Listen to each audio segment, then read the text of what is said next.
मित्रों, हिमाचल प्रदेश में लगभग 2 महीने से त्रासदी का एक दौर जो चल रहा है, उसमें विपक्ष की ओर से सरकार को और समाज को जो सहयोग देने की बात थी, उसमें हमने पूरी जिम्मेवारी के साथ काम करने की कोशिश की है। मैं ये मानता हूं कि ये त्रासदी बहुत बड़ी त्रासदी रही और हिमाचल प्रदेश में जिस प्रकार से जान और माल को जो क्षति हुई है वो अप्रत्याशित है, इसमें दो राय नहीं है। मैं केंद्र सरकार का एक बार फिर से आभार व्यक्त करना चाहूंगा। इस संकट के क्षण में लोगों की जिंदगी बचाने के लिए, राहत लोगों तक पहुंचाने के लिए जो मदद मिली है वो भी अप्रत्याशित है। हाँ, हम इस बात से सहमत है कि नुकसान बहुत ज्यादा है,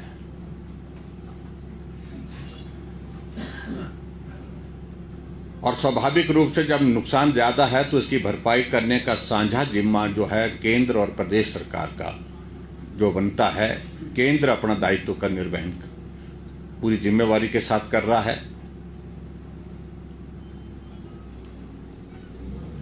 और उसके बाद बड़ी जिम्मेवारी अगर किसी के ऊपर है तो वो प्रदेश सरकार के ऊपर है।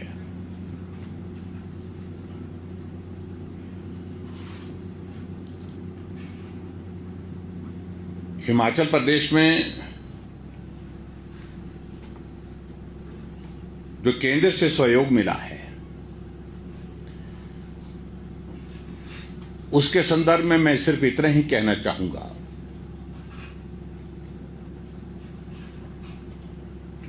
कि प्रदेश सरकार की ओर से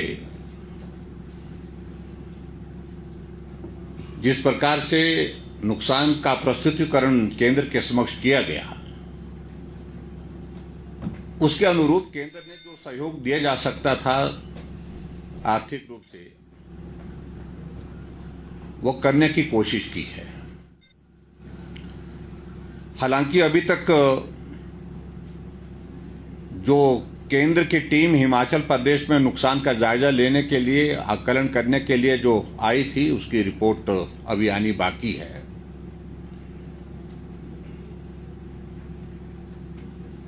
मैं व्यक्तिगत रूप से अभी हाल ही में फिर से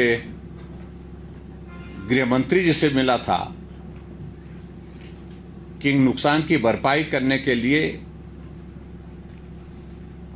पूरी प्रदेश की जनता केंद्र से ही उम्मीद लगाए बैठी है और इसलिए केंद्र की ओर से और सहयोग मिले, इस बात के लिए मैंने विनम्र निवेदन किया है। और मैं ये भी कहना चाहूंगा कि आज मैंने व्यक्तिगत रूप से पत्र भी लिखा है गृह मंत्री जी को, जहां मैंने जान माल की जो क्षति हुई है उसकी भी जानकारी दी है। इसके अतिरिक्त जो इंफ्रास्ट्रक्चर को डैमेज हुआ है, टूरिज्म इंडस्ट्री को बहुत बड़ा डैमेज हुआ है, एप्पल इंडस्ट्री को बहुत बड़ा, हमारे बागवानों को बहुत बड़ा नुकसान हुआ है, उसका भी जिक्र करते हुए मैंने व्यक्तिगत रूप से विपक्ष के नेता होने के नाते और जनप्रतिनिधि होने के नाते केंद्र और मदद उसमें हिमाचल प्रदेश को दे, इस बात के लिए भी निवेदन किया है। मित्रों, हिमाचल प्रदेश में कांग्रेस की सरकार का अब 9 महीने का कार्यकाल पूरा होने जा रहा है और स्वाभाविक रूप से जब 9 महीने का कार्यकाल पूरा हो रहा है तो डिलीवरी एक्सपेक्टेड है, लेकिन हम इस बात को देख रहे हैं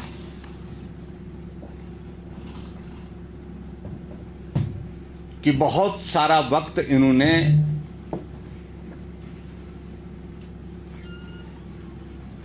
इस बात पर जाया कर दिया, जाया ही कहूंगा मैं उचित शब्द,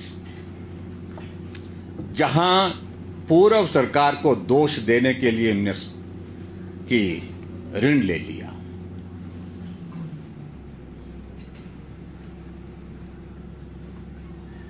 हमारी आर्थिक स्थिति ठीक नहीं है, इस बात का जिक्र करते रहे। पूर्व सरकार ने ऋण बहुत ज्यादा ले लिया और वो गीत लगभग इनका जो है 3 महीने 4 महीने तो वही चलता रहा। व्यवस्था परिवर्तन के नाम पर हिमाचल प्रदेश में कांग्रेस पार्टी की सरकार बनी है। सुख की सरकार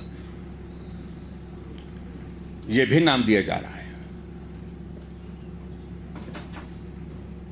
लेकिन इस त्रासदी के दौरान सारी चीजों को लेकर के जब ये दौर शुरू हुआ कि लोगों का ध्यान सरकार के कामकाज पर ना जाए, लोगों का ध्यान अब इन चीजों के, अब हमने बहुत ज्यादा बोल दिया, बोलते हैं कि भाई खजाना खाली है, अब उसके बाद आपदा पर बोल रहे हैं और बार बार हमारा मार्गदर्शन कर रहे हैं कि आपदा का समय है, राजनीति नहीं करनी चाहिए। हम भी इस बात से सहमत हैं और मैं ये बात बड़ा स्पष्ट कहना चाह रहा हूं कि हिमाचल प्रदेश में हम सत्ता में नहीं है, विपक्ष में हैं, लेकिन उसके बावजूद भी हम जनप्रतिनिधि हैं। कांग्रेस और भारतीय जनता पार्टी के वोट शेयर में मात्र 37,000 वोट का डिफरेंस है, 0.9 का डिफरेंस है। जनता की भावनाओं का प्रतिनिधित्व तो सिर्फ सत्ता पक्ष नहीं करता है, जनता की भावनाओं का प्रतिनिधित्व तो जो है विपक्ष भी करता है। इस बात को लोकतंत्र में उनको समझना होगा। और मित्रों, जो मैं ये जरूर कहना चाहूंगा, ये 9 महीने का जो कार्यकाल जो कांग्रेस पार्टी का पूरा सत्ता में रहते हुए पूरा हो रहा है हिमाचल प्रदेश में, अभी त्रासदी का दौर चला है, तो त्रासदी के दौर में भी संस्थानों को बंद करने का काम चला हुआ है।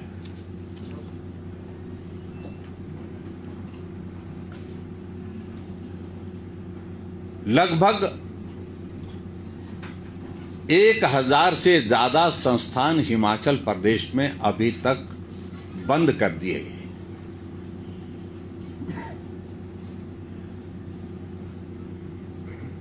और एक पता नहीं, मुझे मालूम नहीं है, एक जिसको जुनून सवार हुआ पड़ा है हमारे मुख्यमंत्री महोदय जी को, जब कोई चीज को रूटीन में जो चली होती है उसकी खबर नहीं बनती है, उस चली हुई चीज को बंद करना, उसको रोकना तो खबर बनती है। तो इसलिए ये काम उन्होंने लगातार 9 महीने के इस कार्यकाल में किया। अभी हाल ही में कुछ स्कूल और बंद किए हैं और अभी हाल ही में मंडी के जो हमारे सरदार पटेल यूनिवर्सिटी जो हिमाचल प्रदेश में जो दूसरी यूनिवर्सिटी हमने खोली थी, और उस यूनिवर्सिटी के अंतर्गत 137 कॉलेजेस आते थे, 5 डिस्ट्रिक्ट उसमें आते थे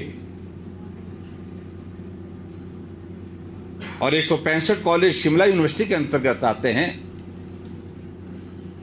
अब मुझे मालूम नहीं हासिल क्या होगा उसमें से भी क्या किया कि उस यूनिवर्सिटी का कद छोटा करने के लिए कॉलेज की स्थिति में उसको ला करके खड़ा कर दिया, जहां 137 कॉलेजेस उसके अंतर्गत आते थे और जिसमें से कुछ उन्हें डिनोटिफाई किए, लेकिन एक्टिवली जो 128 कॉलेजेस उसमें जो है प्रेजेंट भी थे, उसमें से सारे कॉलेज अब शिमला यूनिवर्सिटी के अंतर्गत किए। मैं उसका विरोध नहीं कर रहा हूं, मैं बात ये कह रहा हूं कि जब एक सहमति के तौर पर और व्यवहारिक रूप से सारी चीजों का आकलन करने के बाद जो है वो तय किया गया था कि कौन कौन डिस्ट्रिक्ट जो है शिमला यूनिवर्सिटी के अंतर्गत होना चाहिए, कौन डिस्ट्रिक्ट मंडी के अंतर्गत होना चाहिए, कौन कॉलेज कहाँ होना चाहिए, इस बात को लेकर के तय किया था। अब मंडी यूनिवर्सिटी के अंतर्गत जो है मात्र 46 कॉलेजेस रखे और इस सोच को मैं शब्दों में बयान नहीं कर सकता हूं। ये बहुत दुर्भाग्यपूर्ण है।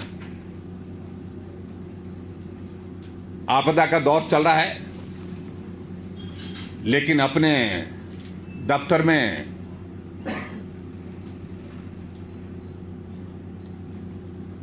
प्रिंसिपल एडवाइजर की पोस्टों को क्रिएट किया जा रहा है।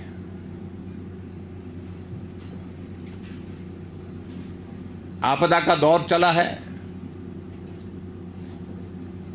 लंबी एडवाइजर की और ओएसडी की जो सेना जो बनी है वो उसमें और विस्तार किया जा रहा है। इसलिए ये समझ में नहीं आती है दो चीजें जिस प्रकार से वो बातें कह रहे हैं कुछ और कर कुछ रहे हैं। इस बात को लेकर के मैं बड़ा स्पष्ट कहना चाहता हूं। आज मैं इस बात को मैं देख रहा था, यहां आने से पहले अचानक मुझे एक पत्र प्राप्त हुआ जो सोशल मीडिया में वायरल हुआ पड़ा है। वो उनके ही बड़े सीनियर एमएलए हैं, विधायक हैं। मैं उनका जिक्र करने की आवश्यकता महसूस नहीं कि उसमें कंटेंट है। राजेंद्र राणा जी का पत्र है जो सोशल मीडिया में आज छपा है, ने डाला है। उनने मुख्यमंत्री से आग्रह किए हैं, अगर हमारे कहने पर आपको लग रहा है कि विपक्ष को नहीं बोलना चाहिए, आपदा में नहीं बोलना चाहिए, हमने कहा नहीं बोलना चाहिए। हमने सब्र किया और 2 महीना तक हम नहीं बोले हैं, लेकिन आखिरकार आपदा के नाम पर हमको कब तक बंद करेंगे? आपके ही विधायक जो हम कांग्रेस पार्टी के शायद वर्किंग प्रेसिडेंट भी हैं, वर्किंग प्रेसिडेंट है एट प्रेजेंट, कांग्रेस के वर्किंग प्रेसिडेंट भी हैं। उन्होंने कहा कि हमने कुछ वादे किए हैं सत्ता में आने से पहले, उन वादों का क्या हुआ? हमने विपक्ष में रहते हुए विधानसभा के अंदर, विधानसभा के बाहर जिन मुद्दों को उठाया कि जो रिजल्ट जो है वेटेड थे, स्टाफ सिलेक्शन कमीशन हमीरपुर के अंतर्गत उनका परिणाम निकाला जाए। 9 महीने का कार्यकाल बीत गया, लेकिन उसके बावजूद अभी तक भी वो दर भटक रहे हैं बच्चे। इस बात को लेकर के उन्होंने कहा कि उनका परिणाम निकाला जाए। कोविड के दौरान जो बच्चे और सोर्स पे लगाए थे, जिन्होंने अपनी जिंदगी को संकट में डाल करके काम किया, उनको घर भेज दिया गया, उनको निकाल दिया गया, उनकी सैलरी नहीं मिल रही है। इस पर उन्होंने प्रकाश डाला है। और सैकड़ों करोड़ रुपए का उसमें जो स्कैम है, उस स्कैम के अंतर्गत वो जो है, जो आरोपी वो जेल की सलाखों के पीछे रहे। उस वक्त बहुत शोर डालते थे विपक्ष में रहते हुए, और आज इन्वेस्टिगेशन एक स्टेज तक पहुंची है, लेकिन उसके बावजूद उससे यहां पर जो करुणा मूलक पर उनके साथ हमने वादा किया था, वो वादा भी पूरा नहीं हुआ। बहुत सारी चीजों का जिक्र किया है। आपके पास वो पत्र मुझे लगता है सोशल मीडिया में उपलब्ध होगा, उस बात को आप उस तरह से देख सकते हैं। मित्रों, हिमाचल प्रदेश में जो वर्तमान जो परिस्थिति में हिमाचल प्रदेश में इस काट के दौरान अधिकांश जगह मैं जा पाया हूं, कुछ जगह जाना नहीं हो पाया है, वहां भी जाने की कोशिश करूंगा। चंबा और कांगड़ा जिला के अंतर्गत कुछ स्थानों पर जाने का हमारा निर्णय है, वहां जाएंगे। लेकिन हिमाचल में इस बात को मैंने जरूर कि जो त्रासदी के कारण जो क्षति हुई है, लोगों के घरों जो नुकसान हुआ है, आज हिमाचल प्रदेश में हजारों की संख्या में लोग ऐसे हैं जो बिना घर के हो गए। और इस बात को मैं दावे के साथ कह सकता हूं कि हिमाचल पूरे देश भर में एक ऐसा राज्य था जहां कोई भी आदमी ऐसा नहीं था जिसका अपना घर नहीं था। आज हजारों की संख्या में इस त्रासदी के बाद लोग ऐसे हो गए हैं जो बेघर हो गए हैं, जिनके पास अपना घर ही नहीं है, जिनकी जमीन थी वो जमीन चले गई। और इसके लिए मैं मांग करूंगा, सरकार से मैं आग्रह करूंगा, जिनका घर चला गया तुरंत उनके लिए घर रहने के लिए बने, इस बात को सुनिश्चित करें और उनको जो राहत देनी है उस दृष्टि से उसका मदद का रास्ता निकालें, क्योंकि ये सामान्य परिस्थिति नहीं है, अलग तरह की परिस्थिति है। और जिनके घर के साथ जमीन भी चले गई, मेरा ये कहना है कि उनके लिए घर के साथ साथ में जमीन भी, क्योंकि आय का और परिवार के पालन पोषण का वही एकमात्र जरिया था उनका, उसमें मदद करें, जमीन उपलब्ध कराए सरकार। ये सरकार का जिम्मा है, सरकार का दायित्व है। और सारी बातों को लेकर के जिस प्रकार से प्रदेश सरकार सारा ठीकरा केंद्र सरकार के ऊपर फोड़ने की कोशिश कर रही है, वो उचित नहीं है। प्रदेश में कांग्रेस पार्टी की सरकार है, एक नैतिक जिम्मेवारी उनकी है और उस नैतिक जिम्मेवारी को निभाने के लिए वो काम करे, ना कि दूसरे के सिर पर ठीकरा फोड़ने का काम करे। अभी तक जो केंद्र सरकार से जो मदद मिली है हिमाचल प्रदेश में, उस मदद का वितरण लोगों तक ठीक प्रकार से हो, यह बहुत आवश्यक है। लेकिन एक जगह नहीं, अनेकों जगह इस प्रकार के उदाहरण हमारे सामने प्रस्तुत हुए हैं जहां इस बात को देखा जा रहा है कि जो पात्र व्यक्ति है उसे कम मिल रहा है, जो पात्र नहीं है उसे अलग तरह से मदद करने की कोशिशें की जा रही हैं। और मैं समझता हूं कि ये ऐसा पाप होगा जिस पाप से कोई भी जिंदगी भर कितने भी तीर्थ स्थलों पर जाकर के उसकी वो जो उस पाप की उसकी तृप्ति नहीं कर पाएंगे, उससे वो निजात नहीं पा पाएंगे। बहुत बड़ा पाप है ये। विचित्र परिस्थिति है। अगर मैं गया था, अपने क्षेत्र में गया था और वहां सड़कें बंद पड़ी हैं। हमको लोग मिलने आए, कई किलोमीटर से चल करके पैदल की सड़क सेब की फसल निकाल के रखी है, 15 दिन से उतार के रखी है, लेकिन ले जाने का कोई रास्ता नहीं है। हमने अपने लोगों को कहा कि मदद करो सब लोग। हमारे लोगों ने जेसीबी जिन के पास थी उनने जेसीबी लगाई, तो आदेश हुए यहां से कि एक भी जेसीबी नहीं लगनी चाहिए भारतीय जनता पार्टी के कार्यकर्ता। अरे वो तो बिना पैसे के कर रहे थे। अधिकारियों को आदेश दिया गया कि बिल्कुल नहीं करना है। ये बहुत विचित्र परिस्थिति है। आज हिमाचल प्रदेश में मैं पिछले 26 सालों से विधानसभा के अंदर सदस्य होने के नाते मैं इस तरह का दृश्य में पहली बार देख रहा हूं। सेब की फसल वाले सेब जो है वो नाले में फेंक रहे हैं, टमाटर की फसल वाले टमाटर नाले में फेंक रहे हैं, मटर की फसल वाले मटर नाले में फेंक रहे हैं। और हमारे एक नौजवान मंत्री हैं, वो बहुत बोलते थे सड़कों के बारे में। मैं उनके बारे में ज्यादा कुछ नहीं कहना चाह रहा हूं। मैं इतना कहना चाह रहा हूं, हिमाचल प्रदेश में सड़कें अगर 5 साल में सबसे ज्यादा बनी थी, वो रिकॉर्ड था 2700 किलोमीटर का। और हमने भारतीय जनता पार्टी की सरकार में 4700 किलोमीटर सड़क बनाई है हिमाचल प्रदेश में 5 सालों में। रिकॉर्ड है वो, और जिस रिकॉर्ड को वो छू भी नहीं सकते। आज सड़कें नहीं बना सकते, कम से कम जो बनी हुई सड़कें उस पर मलबा पड़ा है, उस मलबे को तो हटाएं। ये सोशल मीडिया पर फेसबुक पे आकर के पहले कहते थे कि मैं जिसकी भी कोई शिकायत है मुझे भेजी जाए।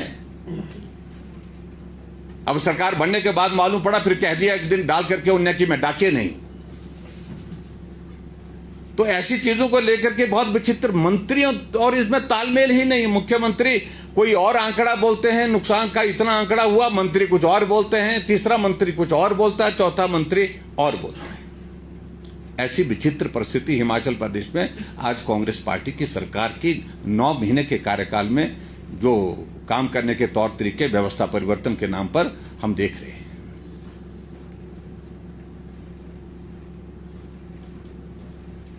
मित्रों, हिमाचल प्रदेश में सरकार बनी कांग्रेस पार्टी की। 2 बार इन्होंने वैट में इंक्रीज करके लगभग 7 रुपए का इंक्रीज किया उन्होंने डीजल की कीमतों पर। व्यवस्था परिवर्तन की बातें कह रहे हैं, और जबकि पिछले 1 साल से ज्यादा समय से अंतर्राष्ट्रीय मार्केट में तेल की कीमतें नहीं बढ़ी हैं। इस बात को उनको समझना होगा।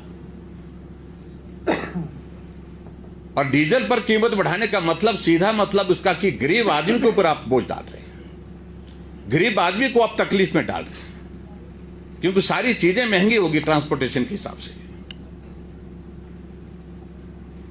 लेकिन व्यवस्था परिवर्तन का दौर है, और ऐसे व्यवस्था परिवर्तन के दौर में ये दौर चल रहा है, लोगों के ऊपर बोझ डाला जा रहा है।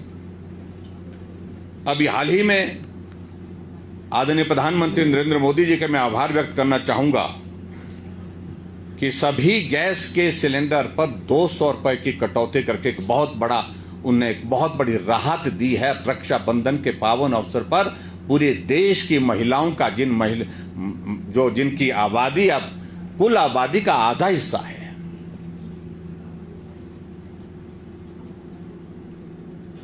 और महिलाओं का पूरे देश के लिए, समाज के लिए बहुत बड़ा एक कंट्रीब्यूशन होता है, बहुत बड़ा योगदान होता है। इस दृष्टि से निर्णय किया। और उसी तरह से मैं कहना चाहूंगा कि एक और महत्वपूर्ण निर्णय लिया कि 75 लाख और गैस के उज्ज्वला योजना के अंतर्गत जो है वो कनेक्शन देने का भी निर्णय किया। और कुल मिलाकर के पूरे देश भर में लगभग 33 करोड़ गैस के कनेक्शन हो जाएंगे इन सबको मिलाकर के।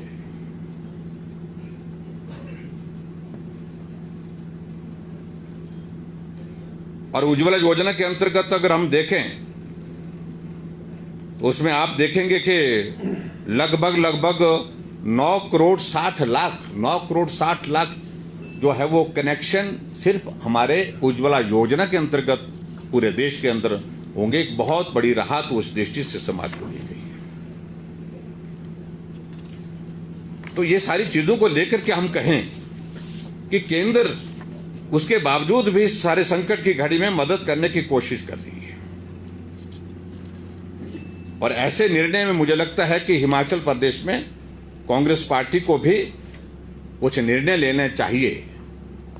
मुझे होटलर एसोसिएशन के लोग मिले, उन्होंने कहा कि कोविड के संकट के दौरान आपने बिजली के और जो इसके चार्जेस में जो राहत हमको दी थी, आज की तारीख में पिछले 2 महीने से पूरी होटल इंडस्ट्री बंद पड़ी है, तो हमें वो राहत देनी चाहिए। और मेरा मानना है कि प्रदेश सरकार को इस बार विचार करना चाहिए, क्योंकि होटल इंडस्ट्री पूरी तरह से, टूरिज्म इंडस्ट्री पूरी तरह से तबाह हो गई है।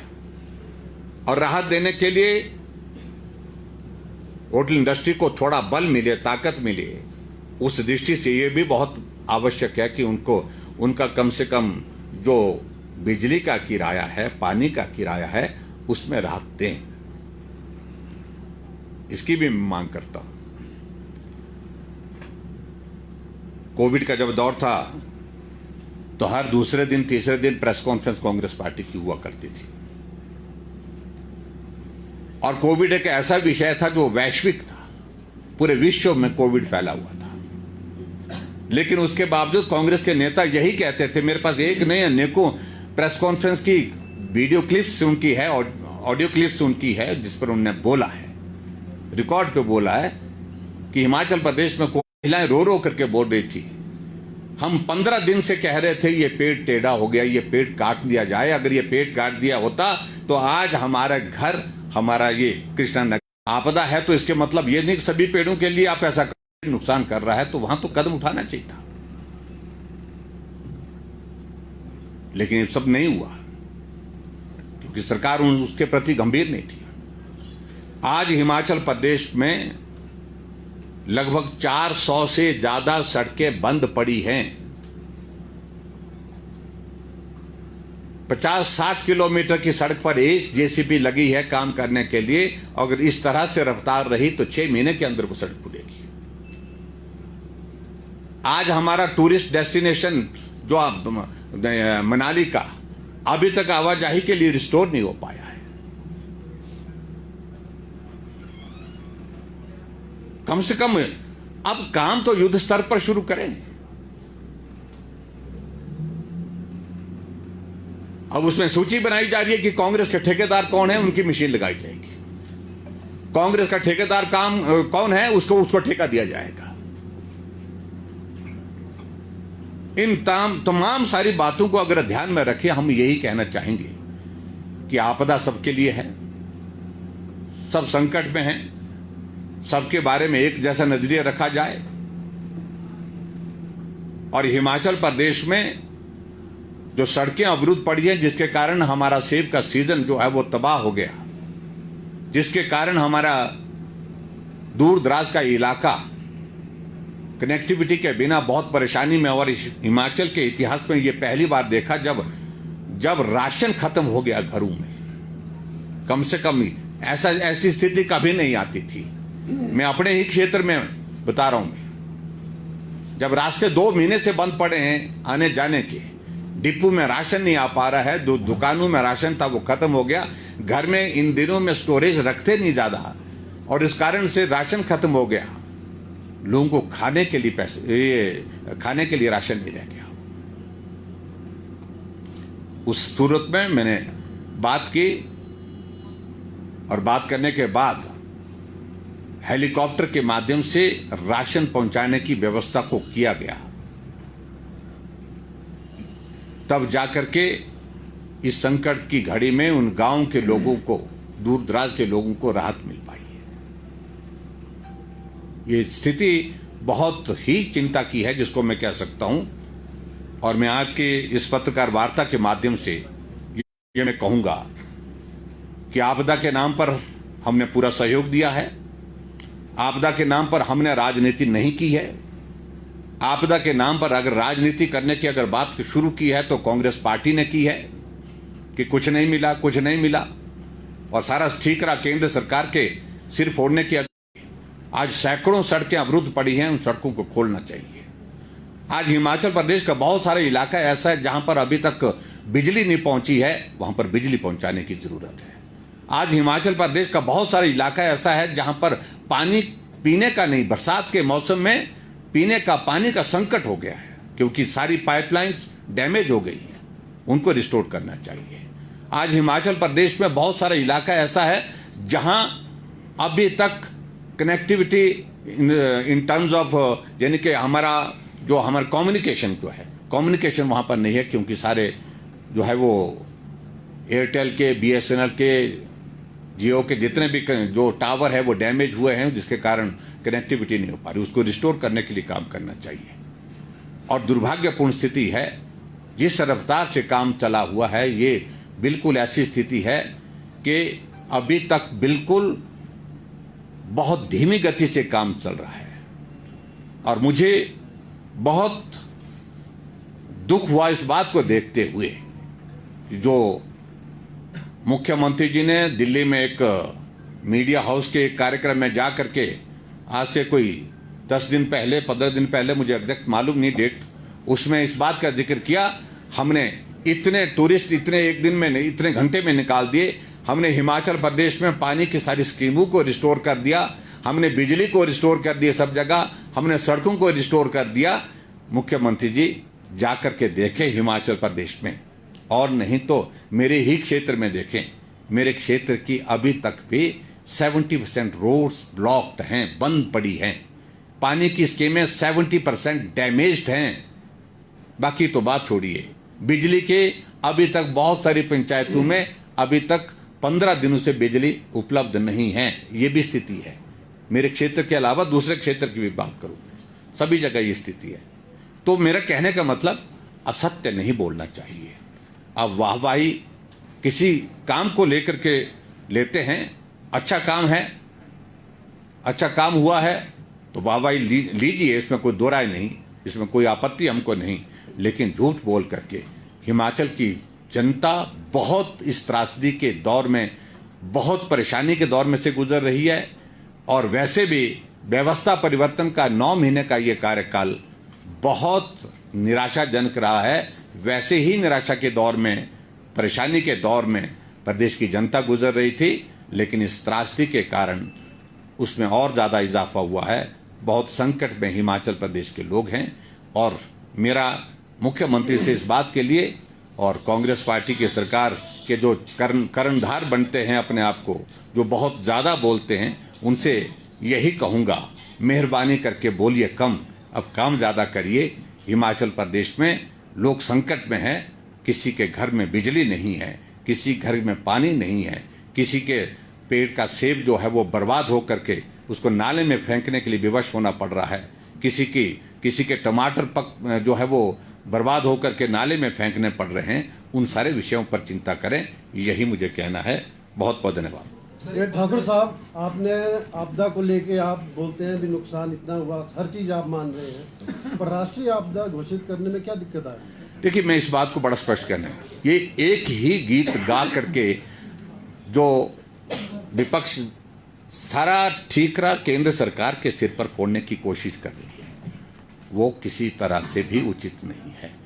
केंद्र सरकार मदद कर रही है, रेस्क्यू ऑपरेशन में उनने मदद की है, उनने रेस्क्यू ऑपरेशन के साथ साथ में आपदा के दौरान मदद की है। 364 करोड़ रुपए पहले 2 किस्तों में दिया, 190 करोड़ रुपए फिर दिया, उसके बाद 200 करोड़ रुपए और दिया। सीआरएफ के अंतर्गत 400 करोड़ रुपए का और ऐलान हुआ। उसके अंदर नेशनल हाईवे 4 लेन्स के साथ 4 लेन ये नेशनल हाईवे के नज़दीक के जितने भी पुल जो डैमेज हुए 1 किलोमीटर के रेडियस में, उनकी जिम्मेवारी केंद्र सरकार ने ली। और उसके बाद 2700 करोड़ रुपीस प्रधानमंत्री ग्राम सड़क योजना के अंतर्गत, जिसके अंतर्गत वो सारे प्रोजेक्ट लगभग कवर्ड हैं जो इस आपदा के कारण डैमेज हुए हैं, उनके लिए दिया। तो केंद्र सरकार लगातार मदद दी है। आखिरकार प्रदेश सरकार की अपनी जिम्मेवारी क्या है? और 6000 रूरल हाउसेस जो है वो भी केंद्र सरकार की ओर से स्वीकृत करने की बात हुई है। सर, सीपीएम ने रिसेंटली एक प्रेस कॉन्फ्रेंस करके प्रदेश सरकार से ऑल पार्टी मीटिंग कॉल करने की बात की थी, जिसमें एक कंसेंसस बने, केंद्र सरकार को एक रिप्रेजेंटेशन जाए सभी पार्टियों का। Do you support it? और दूसरा सर, जैसा आपने कहा प्रदेश में कई लोगों के घर बह गए हैं, जमीनें चली गई हैं, प्रदेश सरकार कह रही है कुछ ऐसे एरियाज हैं जहां एफसीए और फॉरेस्ट राइट्स एक्ट इम्प्लीमेंटेड है, उसमें कुछ कानून में संशोधन की जरूरत पड़ेगी। क्या उसमें भी विधानसभा के माध्यम से ऑपोजिशन प्रदेश सरकार का सपोर्ट करेगी? जो पहला पार्ट आपका है, जो खासतौर से जो कंसेंसस बनाने की बात कही है, मैं समझता हूँ उसमें बहुत देर कर दी है। सीपीएम वालों को तो सलाह देनी होती है, उनका बाकी तो कुछ नहीं होता है, इसके सिवाय कोई होता नहीं उनका। और जहाँ तक प्रदेश सरकार को हमने कहा था, हमने ही सुझाव दिया था, आओ बैठो चर्चा करो, लेकिन मुनासिब नहीं समझा। लेकिन अब ये दौर बहुत देर हो गया है। अब उन्होंने कहा हम सक्षम हैं, हम कर रहे हैं, सक्षम हैं तो करिए, और सक्षम हैं तो बार बार केंद्र सरकार के विरोध में आप बात ना कहें। सक्षम हैं तो अपने बलबूते पर हिमाचल प्रदेश को अपने पांव पर खड़ा करने के लिए, जो नुकसान हुआ उसकी भरपाई करने के लिए काम करना चाहिए, मेरा कहना है। और दूसरी बात जो आपने कही, क्या बोला आपने, वो फॉरेस्ट राइट एक्ट की, ये सारी चीज को लेकर के जब वो दौर आएगा, ये विधानसभा का सत्र 18 तारीख से यहाँ पर आयोजित हो रहा है, उस सत्र के दौरान इस प्रकार की बातें आएंगी तो विचार अपने साथियों से चर्चा करने के बाद निर्णय करेंगे। उमेश जी, क्या उसमें विशेष आर्थिक पैकेज देने की मांग की गई? क्योंकि राष्ट्रीय आपदा नहीं, मैंने ये कही कि हिमाचल प्रदेश को केंद्र ने बहुत मदद की इस संकट की घड़ी में, लेकिन नुकसान बहुत ज़्यादा हुआ है और ऐसे में हमें और मदद की ज़रूरत है, और जितनी मदद केंद्र की सामर्थ्य में है वो मदद हिमाचल प्रदेश को प्रदान की जाए। सरकार एक नए मिशन की तरफ आगे बढ़ रही है, वन नेशन वन इलेक्शन की तरफ आगे बढ़ रही है, इसमें जल्दी कुछ होने वाला भी है, लेकिन कांग्रेस इसका विरोध कर रही है, कह रही है कि ब्रिटिश के टाइम में देश को तोड़ने की कोशिश कर रही थी भाजपा, और आज भी भाजपा का वही माइंडसेट है।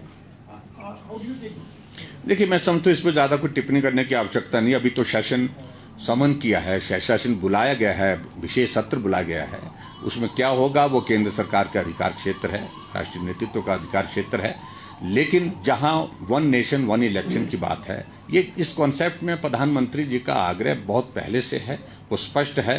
बार बार चुनाव नुकसान पहुंचाता है, समय की बर्बादी, पैसे की बर्बादी, और इसलिए एक साथ अगर चुनाव हों तो हम 5 साल तक प्रदेश भी केंद्र भी जो है वो एक स्टेबल माहौल में, एक अच्छे माहौल में काम कर सकता है, और चुनाव से दूर होकर के फोकस करके काम कर सकता है। और मुझे लगता है कि ये बहुत सराहनीय कदम है प्रधानमंत्री जी ने जो पहले कहा है। मुझे मालूम नहीं अभी सारी चीज़ को लेकर के सेशन के दौरान इस संदर्भ में कोई बात होगी या नहीं।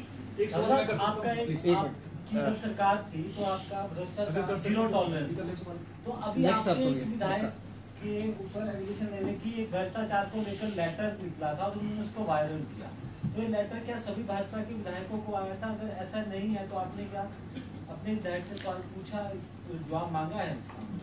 देखिए, मैं समझता हूं कि ये जो आप बात कह रहे हैं, पहली बात तो ये है कि विधायक को पत्र मिला, बाकायदा उसमें स्टैंप लगी है, एड्रेस लिखा है, और ऐसा पत्र जब किसी को प्राप्त होता है तो उस पत्र को खोलेंगे तो सही, वो पढ़ेंगे तो सही।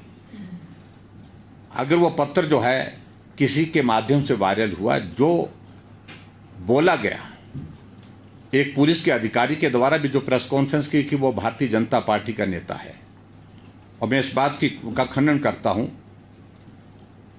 कि भारतीय जनता पार्टी के समर्थक कई लोग हो सकते हैं, कांग्रेस पार्टी के समर्थक कई लोग हो सकते हैं, लेकिन ऐसे शब्द का इस्तेमाल करना किसी अधिकारी के लिए, किसी नेता के लिए उचित नहीं है, जब तक के लिए इन्वेस्टिगेशन की प्रोसेस कंप्लीट नहीं होती है।